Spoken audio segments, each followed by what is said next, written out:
I never thought I would have to talk about Dillon Danis, but the guy's going a bit too far now, and he's getting the attention he wants, but probably not the way that he wants. There is a saying, though, all publicity is good publicity, but I don't necessarily agree with that. Dillon Danis is causing a bunch of trouble for clout. For those who don't know Dillon Danis, it's been centuries since he's done something. He was a great Brazilian Jiu-Jitsu artist, did very well in tournaments. He went into MMA, fought a couple times, and hasn't fought since June of 2019, 3.5 years ago. He also helps Conor McGregor with his Brazilian Jiu-Jitsu, and I believe he's like his friend or something like that. You could definitely tell the influence from his striking style is mimicking kind of what Conor does. Or should I say what Gunnar Nelson does, because Gunnar Nelson was the one in that camp that actually developed that style. And ever since he tied up with Conor and then went into MMA, he's been just catching L's left and right. It's been crazy. He's been clout sharking. He's been trying to cause some big scene and get attention on him and get people to talk about him. But firstly, Khabib jumped him after getting into a 4-round fight with Conor McGregor. Then he got put to the ground, his back taken, and choked by some random security guard. Then him and his boys got punked up by Nate Diaz, and one of them got slapped. And then he hits KSI, runs away from KSI, and then gets rocked by Anthony Taylor. And Dennis's friends got beat up by Taylor's friends. Taking L's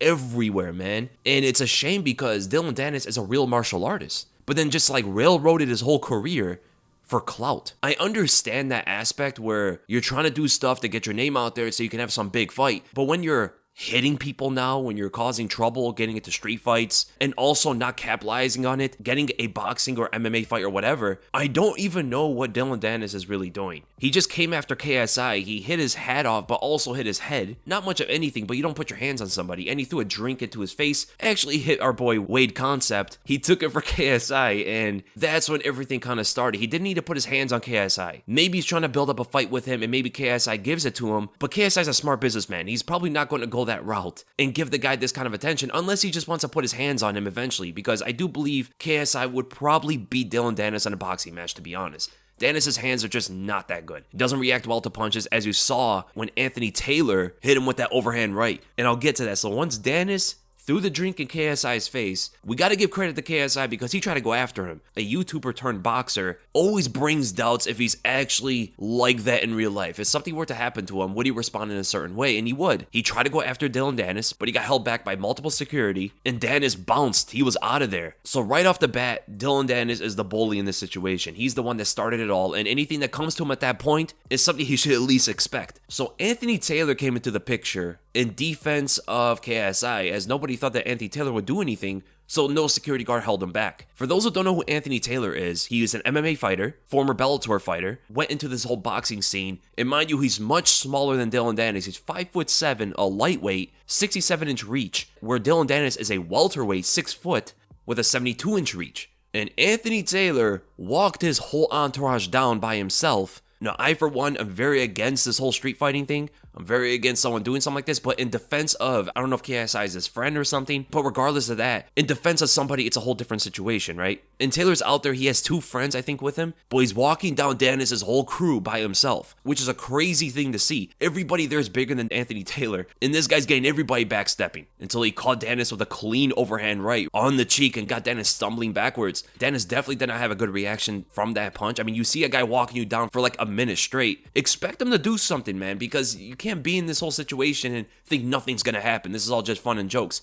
When you hit somebody inside the lobby and you come out there all nonchalant and everything, if you're someone who's gonna hit somebody or throw a drink in their face, you gotta have your guard up. You gotta be on edge until you get out of there. But you can tell that Dillon Danis is still not used to this thing happening to him. It's almost like this whole clout thing going on is making him very delusional of the situation. And Anthony Taylor's a real one. When he hit Dillon Danis, Danis' boy came in defense to try to hit Taylor, missed the punch greatly, chin up in the air and everything like that. If Anthony Taylor wanted to, he could have probably slapped that guy too. And that's when Taylor's friends came into the picture in defense of that. So when another guy outside of this jumps in, that's when the whole brawl is going to happen, right? And Danis' boy got dropped. He got hit directly to the back of the head. And then big man over here almost took his head off with the left hook. If he didn't get dropped by the hit to the back of the head, that next punch would have done some damage. Danis comes into the picture, tries to hit big man, but misses the punch. And he pushes the guy down. So he doesn't hit him. He pushes on his chest and makes the guy fall. Taylor and none of his guys got hit. But one of them still wanted more, tried to go after Danis' friend, but then Big Man held him back, right? He's like, okay, that's enough. The guy's backing up. We got to just hold off this whole situation. I think it was the promoter. I don't know who it was, but he's telling everybody, don't fight. You don't get paid for this. And he's right. He's 100% correct. Street fighting is never a good thing unless you are in defense of something or someone, right? Which is why this whole situation made Anthony Taylor like a hero out of all of this. He handled the bully. Exactly what he actually said afterward. He doesn't like bullies. He doesn't like guys who go after YouTube boxers and touch them, throw a drink in their face and all of this.